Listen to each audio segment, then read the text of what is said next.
Hoy, en este video, te quiero contar una historia. Esta historia no es un argumento en contra de la existencia de Dios, sino que es una historia que es real para ejemplificar el pensamiento tan extraño que tienen algunos cristianos y cómo no pueden ver todas esas características de el Dios de que ellos creen, que son contradictorias, que son malas, que evidencian su inutilidad o su inexistencia. Eso es lo que quiero que veas con esta historia. Esta historia es real, completamente real y verídica, pero a pesar de eso, esta historia se repite muchas veces, en muchas personas y en diferentes situaciones. Quizá tú mismo lo has vivido, no de la misma forma tan dramática como la historia que te voy a contar, pero de alguna manera puede ser similar, puede ser una analogía con otra historia de tu propia vida. En caso de que tú seas cristiano, obviamente. Y bueno, la historia comienza de esta manera. Hay un niño que vive con su papá y con su mamá en su casa. Son una familia feliz, son una familia común y corriente. Y bueno, el caso es que esta familia tiene un amigo que es de hace años, de muchos años, una persona confiable, una persona que quieren mucho. Entonces en una ocasión, en una reunión familiar, está el padre, está la madre, están varias personas y entre ellas el amigo, al que le tienen mucha confianza y que ha conocido a su hijo desde que nació, ¿no? Entonces el hijo, por alguna razón, está solo en el cuarto, quizá viendo tele, quizá descansando, quizá jugando, no sé. Bueno, el caso es que el amigo de la familia entra al cuarto. Y bueno, obviamente hay confianza. El padre y la madre no tienen problema en que él esté solo en el cuarto con el niño. Pero sucede algo. Sucede que esta persona empieza a agredir sexualmente al niño. Lo empieza a tocar. Le empieza a mostrar no por, ya saben a lo que me refiero. Y bueno, llega el momento, esto sucede muchas veces, hasta que en una ocasión, cuando este hombre pensaba en ya saben a qué me refiero, al niño, o sea, algo ya mayor. Entonces la madre sorpresivamente entra al cuarto y se da cuenta de esto y lo evita y salva al niño de algo mucho peor de lo que ya había pasado, ¿no? Algo mucho peor. Bueno, esa es la historia como tal. Ahora, voy a cambiar la historia Bueno, la historia seguirá igual, pero voy a agregar un personaje en el cuarto. En el cuarto. Ahora supongamos que en el cuarto está el papá del niño. Está sentado. Quizá en el cuarto el señor tenía su computadora o su oficina, o quizá todos dormían en el mismo cuarto, ¿no? Entonces el niño está en el cuarto, el papá está en el cuarto, los demás están en la reunión familiar, y entra el amigo y empieza a tocar al niño.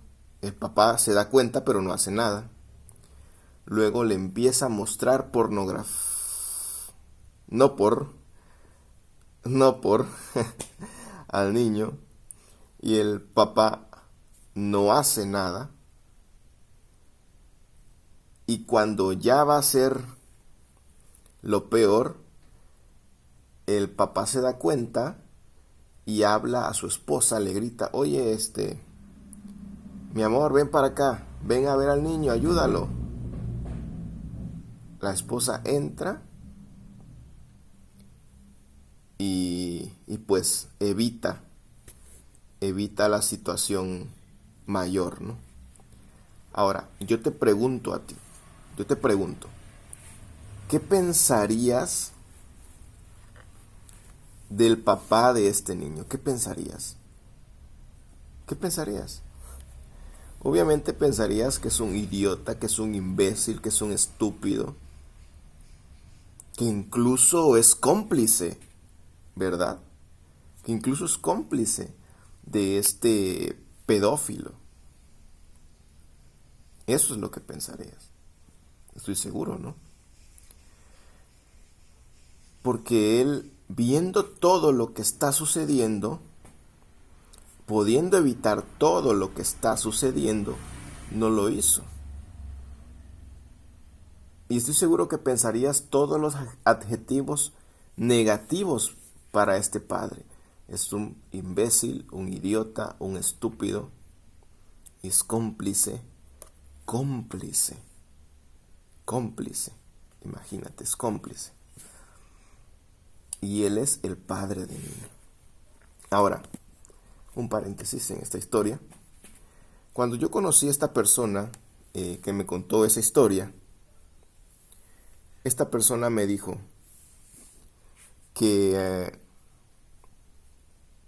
Dios la había sanado, que Dios la había salvado de una situación mayor, y luego me dijo que Dios la había sanado, lo había sanado, es decir, todo ese daño psicológico Dios lo había curado, ¿no? Pero principalmente lo que me llamó la atención es que Dios había evitado que el daño fuera mayor, alertando de alguna manera a la madre para que entrara al cuarto, ¿no? Ahora, cierro paréntesis. En la misma historia tenemos al padre, que pensamos que es un idiota, un imbécil, que es cómplice, ¿no? Es totalmente factible pensar eso. Ahora, Dios es un padre según los cristianos. Dios está en todas partes según los cristianos. Dios sabe todo y puede todo según los cristianos. Entonces, pon ahora a Dios en ese cuarto, ya no al Padre, sino pon a Dios, al Padre Dios. Entonces, Dios vio todo lo que pasó, vio que tocó al niño, vio que le mostró imágenes para adultos y no hizo nada en ningún momento. Y todas estas cosas le causaron traumas que fueron muy difíciles de superar y que todavía quedan restos de esos traumas. Pero Dios dijo, ok, voy a alertar a la mamá hasta que este hombre vaya a hacer algo mucho peor. Entonces, la alerta. Pero mi pregunta es, ¿por qué decir que Dios la salvó? Si Dios es un padre, Dios hizo lo mismo que en mi ejemplo hace el padre. No hace nada en las dos primeras situaciones y creemos que el padre terrenal es un idiota, un imbécil, un tonto. ¿Por qué ellos no creen lo mismo de Dios? ¿Por qué no se califica de la misma manera a Dios cuando Dios pudo haber detenido esta situación mucho antes? Pero se le califica de héroe por haber detenido la situación después. Yo creo que deberían medir con la misma vara a Dios y sería un idiota, un estúpido, un imbécil y un cómplice. Y esa situación sucede muchas veces. Los cristianos, se me acaba de ir la palabra, pero siempre solapan a Dios. Siempre solapan, siempre lo excusan, esa era la palabra. Siempre lo excusan de cosas que si otras personas la hubieran hecho, serían juzgados de la peor manera. Pero Dios parece que es inmune totalmente a ser juzgado por sus acciones negativas. Bueno, dime lo que piensas, por favor. Hasta luego.